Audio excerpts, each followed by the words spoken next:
Hello and welcome to the All Villa No Filler podcast. Please subscribe, underline the subscribing bit, exclamation marks all around it. Just subscribe and like and all that and comment below because my goodness, isn't it a nice feeling to watch Aston Villa and see them not just win games, but win games comfortably, be in control, 3 wins in 4, 8 wins in 14 games under Professor Unai.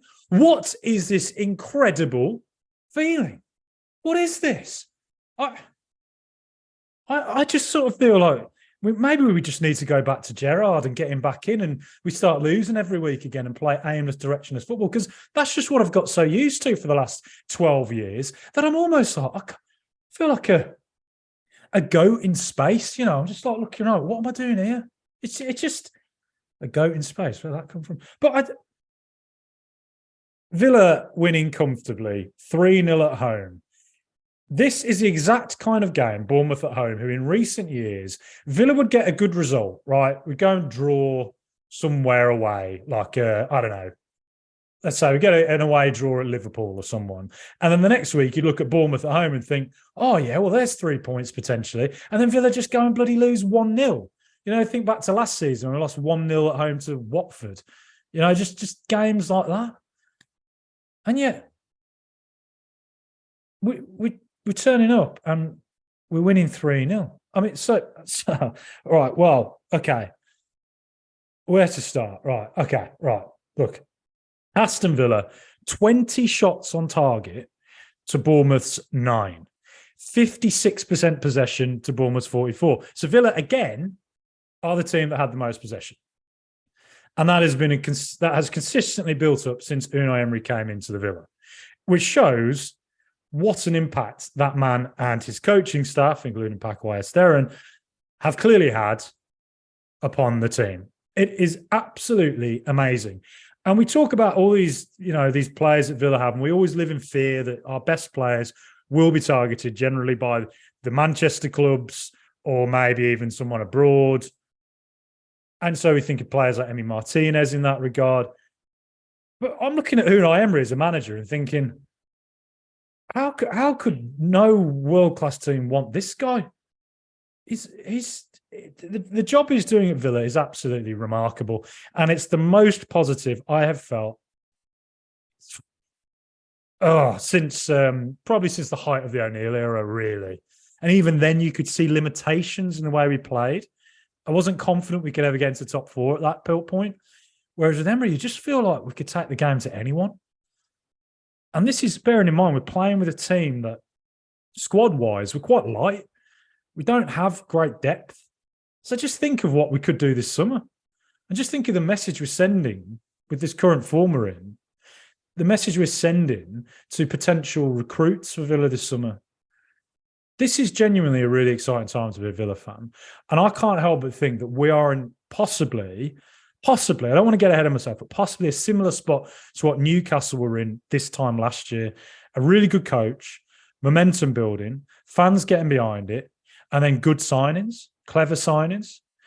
And look at where Newcastle are now. There's no reason Villa shouldn't look at them and think that's where we should be next season, competing for Europe, getting to cup finals. You know, it's a really, really exciting time to be a Villa fan. And I wouldn't be surprised because I think Villa have sort of quietly been getting better. But I don't yet feel there's been that many articles written about it in the media so much. Whereas I think this 3-0 result, the 3 wins in 4, the 8 wins in 14, I wouldn't be surprised if now there might be a few articles emerging over the international break that, hey, everybody, keep your eye on Villa. Something's going on there. The Unai Emery revolution, Professor Emery's Unai-versity is taking shape. So, I'm just like euphoric because we've got every right to be at Villa to be getting overexcited about it because we haven't had a lot to be excited about for a very long time. So look, let's look at the game. All right, pros and cons here. It wasn't the perfect game, even though it was 3-0. But Villa started very much on the front foot, right? We were very patient, as we have been in the recent games, where we are willing to just keep the ball, playing like a La Liga team, essentially. Just good on the ball, good movement. Ball is played around in defence for a long time, but it doesn't feel like aimless play. You know, like when we watched, when I went, I keep referring back to it, but when I went to Selhurst Park earlier this year to watch Villa lose 3-1 under Gerrard, Concert and Mings were constantly playing the ball back and forth to each other, but it never felt like there was ever an out ball. There was never an option. And eventually it would always come to the case where Mings would just have to resort to kicking it forward, you know, and then we lose the ball because the defender's going to win it off Watkins. Whereas now it feels like but when we play like that, it's not aimless anymore. It feels like the possession has purpose. And it's like, all right, I look up and the option's not on. Right, give it to Concert. Concert looks up. Oh, option's not on. Give it back to Martinez. Start again. And yeah, some people might not enjoy watching that, but it's modern football. You keep the ball. Stop screaming at players to boot it long and get rid and speed up. It's all about intelligent, possession-based play. That is what the best football teams do. So we started off doing that very well. And then within the first 10 minutes, we take a 1-0 lead.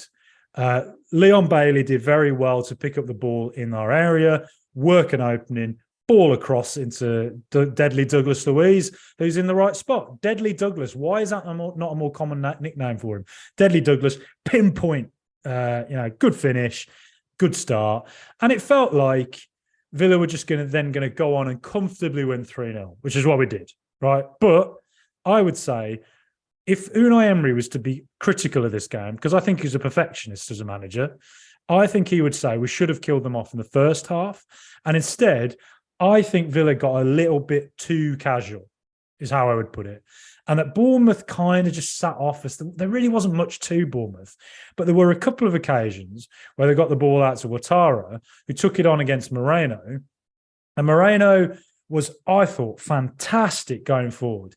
He's really coming into his own at the Villa at the moment, Moreno. But you can get at him. And Ouattara did get at him a couple of times the first half, and I thought he was Bournemouth's danger man.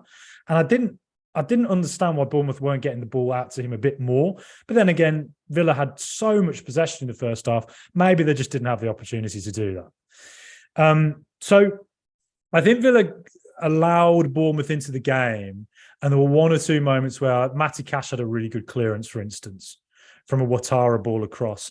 And I think that Villa maybe let them in a bit more than we should have done. And that we had a chance as well where Ollie Watkins was through on goal. Buendia, lovely ball. I think it was Leon Bailey won a header as well. And Watkins threw on goal. And really, what he should do is he'll watch it back and he'll say, oh, the keeper's coming out. I'll take it round him, open goal. So that's, but you can forgive him because look, he's 6 goals in 7 now, 6 goals in 8. But I think if you were to say to Watkins, you want to be in the England team, I think they're the kind of chances that we have seen Watkins maybe just hit it too early and just, be a bit more clinical there. And it's 2-0 first half, easy doing. But second half, again, I think we came out and we were comfortably in control. But again, it looked like Bournemouth were able to work a few openings. And Ouattara was pretty quiet second half, actually. But I think there were a couple of times where, mainly when they were able to close down Buendia. So Buendia would take it with his back to goal and wouldn't, and then he'd get the ball off him, and then Bournemouth would hit us. Or Villa's high line was coming forward, and I think there were about 2 or 3 occasions I can remember thinking, that ball is on. I think twice they were offside. Eventually, it got through to Zielinski. And Zielinski, he's got to score that, and you're a Premier League striker. You threw 1-on-1, and to not even get a shot away, it's not great. But Mings did really well to get back, and Mings I thought was exceptional today. Everything he did was perfect. I thought on the ball. His possession-based play, his tackling, his his assist onto Buendia at the end. Everything he did. Mings is a really underrated player. And the improvement he's shown again under Professor Unai is just quality. Mings, I think, might even be more unlucky than Ollie Watkins not to be in the England team. Because I'm looking at Mark Gahey from Crystal Palace and Eric Dyer from Tottenham and thinking, are they ahead of Mings? I don't think so. I don't. But you know, they get another 2 weeks to work with him. And so Mings I thought was exceptional. I thought the whole back line, I thought Konsa with a few good blocks, not as comfortable on the ball as Mings, I think, but still a couple of really good blocks, a couple of really good moments from Konsa. Cash was excellent. I thought nothing went past him today. It felt like any time the ball came near him, he was going to win it. And he just feels like he's been really improving as well. Since Ashley Young took his spot, Cash has reacted really well to that. And he's just improving as a player again. And I thought Alex Moreno, yes, 1 or 2 occasions where Ouattara got at him in the first half. I think that's always going to be something you have to accept with Alex Moreno because he's just a player who loves to get forward. He's more of a left midfielder in a way. And but his attacking play today was just brilliant. It causes so many problems. And I think he's got 2 assists in 5 now, I want to say. I don't think he got an assist today, but he certainly came close. Now, if we look further forward, you know, we think of the 2 goals we got. Right, so Bournemouth, I think we gave them too many opportunities and we were lucky to get away with it, really. And that through ball against Villa, that high line, it's always on. Well, it's not always on, but it's on. And I think that might be a way a smartly coached team will get at us at some point. We're going to concede goals in that way. And I think Liverpool was a good example of that against us. But it's the way we are. We want to be front-footed. And everything Professor Unai does, I support, to be honest. Because what an amazing job he's doing. In front of Sawiris and Edens today, who were there watching him live and in person. Sawiris will be feeling very good about himself for getting Emery in because it was all he's doing, really, wasn't it? And then the second goal was Jacob Ramsey. Ollie Watkins headed it down to him. Ollie Watkins' hold-up play again today, excellent. It's really come on leaps and bounds. He's so much better all-rounded at the moment. I'd practically given up that he was ever going to get really strong at that part of his game. I sort of just accepted he was a really hard-working striker. He's going to get you goals, but maybe has 1 or 2 flaws that you just need to iron out. Those flaws have just gone away this calendar year since the start of January.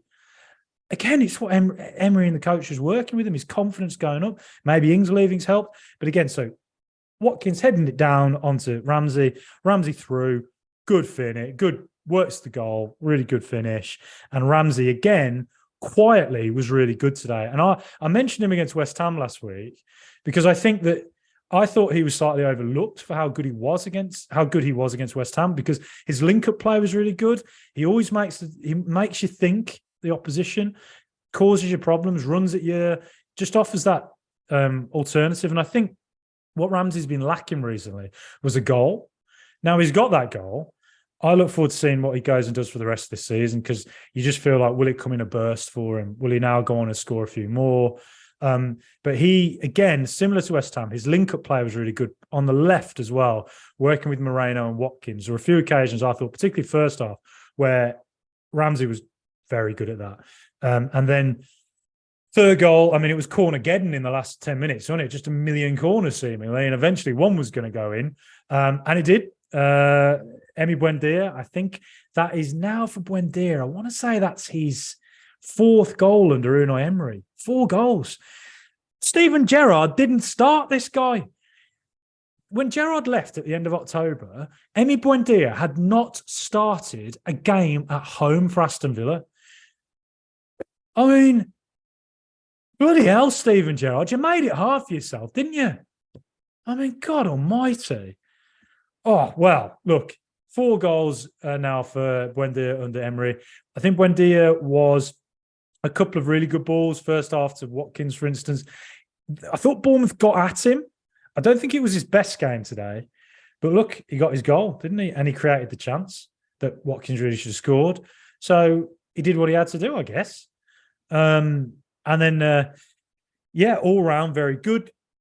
2 handballs decisions. I think the second one you can forgive it. Both on Jack Stevens. Jack Stevens, I don't know what he did today. He made some Faustian pact with somebody. Really got away with it. For the first handball, that's a penalty. It's just a penalty. Like it is a penalty, isn't it? So I don't know how. I don't know what. I think it was. I think they said it was Stuart Atwell was on VAR at Stockley Park, and I don't know what the hell he was doing. Was he just sat there on his phone, just going through Tinder? Just no. What was it? Handball? Was it? Yeah. Oh, match. Just no. Come on. How can you look at that and not give a penalty? Come on. Referees have really tough jobs, and I hate the referees get so much abuse online, but you got to look at that and say, come on, like, you got to give a pen there. Come on. So not a great day on the VAR front. The second one, you could give a penalty. If it was given against Villa, I'd be like, well, yeah, of course it was. But you can probably forgive that one more than the first half. That's a penalty day, I think. 3-0. Could have been 4 or 5, really. And I think Emery will say we should have killed them off earlier and we gave Bournemouth too many opportunities, really. Bournemouth should have scored and it would have been 1-1. And then you're thinking, well, that's a disappointing draw, isn't it? So I think Emery will say we cannot give teams the opportunity to potentially come back into a game like that. But 3-0, we're right now, as of recording, before Chelsea play, we're in the top half of the Premier League. I've got a nosebleed. I've forgotten how that feels. Villa are in the top half of the Premier League. I mean, I tell you what, Arsenal and Man City are looking over their shoulder. They're feeling nervous. They're like, how many games are left in the season? Can Villa catch us up? Erling Haaland's there. Just, you live in a darkened room, living in fear. Jack Grealish is like, did I leave too early? Nah, come on. Look, hey, Europe, is it on? I look in that top half and I think that Fulham are the team we can get above. I think Chelsea are going to probably keep getting points, but we can definitely. We got Chelsea next, don't we? Away, interesting game, which I'll be going to. And then you're looking above that, and you think you got Brentford and Brighton. They're quite a way ahead, but there's no reason we can't keep trying to track them down.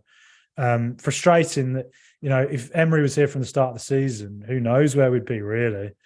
Top of the league, probably. I kid. I'm slightly... No, maybe I'm not kidding. Maybe not. Maybe we would win. No. Well, look, this is an amazing time to witness Villa. 3-0 win, very comfortable victory against the Bournemouth side who've had a few decent performances and results recently. Remember, Arsenal had to beat them 3-2 and scored with the last kick of the game, 97th minute. They've just beaten Liverpool 1-0. They had a good draw against Newcastle 1-1. So that's a really good performance from Villa. So yes, like and subscribe, please. The regular podcast will be out later. There's going to be more interviews coming out. Nigel Boyle, Line of Duty, big Aston Villa fan. He was on this week. Check it out. And as I say again, subscribe. I keep underlining it. Got graffitis out. I'm just like... I feel like I've sunk. The chair's maybe gone down. Just so excited. I can't stop bouncing around. But yes, up the Villa, the mighty Villa. International break now. And Chelsea, here we come.